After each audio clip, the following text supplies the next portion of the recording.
Hello, my name is Saharzu, and today I will discuss historical development of psychophysiology. The rationale for the psychophysiological approach stems from a desire to know more about physiological processes occurring in the organisms while that organism is engaged in a variety of psychological activities. And this is possible only through very careful observation or the use of specialized instruments. Just as blood sample tells a physician something about the physical condition of an apparently healthy patient, a sampling of heart rate tells the psychophysiologist something about the emotional state of an heart rate tells the outwardly calm individual. It is the point of view here that behavior is the result of ongoing mental processes.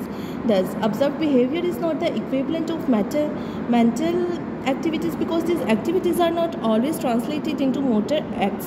However, these mental activities themselves, although not directly observable, are behaviors. How did the desire to know more about physiological correlates of behavior develop? Records of when humans first asked about psychophysiological relationships do not exist. It is reasonable to assume that very early humans wondered about the source of our thoughts and other mental activities. There is evidence that Stone Age cave people may have associated headaches, distressing thoughts, or evil spirits within the inside of the head because skulls containing holes, traphinch, have been found among the remains of cave dwellers. One might imagine of the following scenes taking place some 2,15,000 years ago inside a cave illuminated by a fire. Some unfortunate cave person, probably one who had continuous head pains or who was tormented by strange voices, is being held down by the several others while an early neurosurgeon carefully chips all away bits of skin and bone with stone tools to form an opening in the skull. Scientists surmise that this trapning took place because hundreds of skulls of Stone Age cave dwellers have holes that were neatly formed and obviously made with care. Moreover, the areas of healed bone around the edges of the opening, called callus tissue, suggest that the individual survived the procedure of some time after it was performed.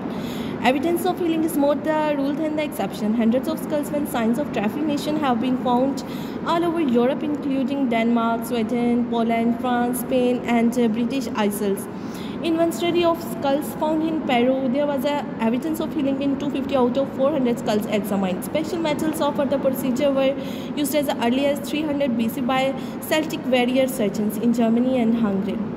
Written records indicate that trapning was performed in medieval times, presumably to allow evil spirits to escape from inside the heads of tormented, demon-possessed, or deranged individuals. Perhaps the early cave dwellers also thought that they could exercise evil spirits in this manner, but we have no recorded evidence that this was the case.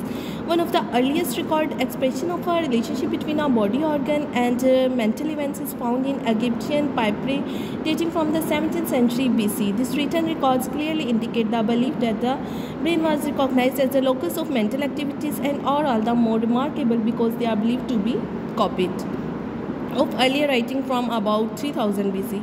In fact, the papyri reveal at least one Egyptian physician saw the relationship between head injury and difficulty in speech and movement.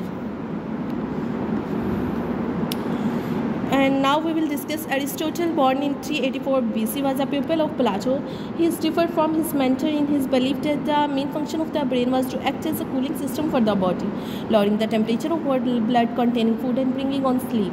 Aristotle attributed important behavioral functions to the heart because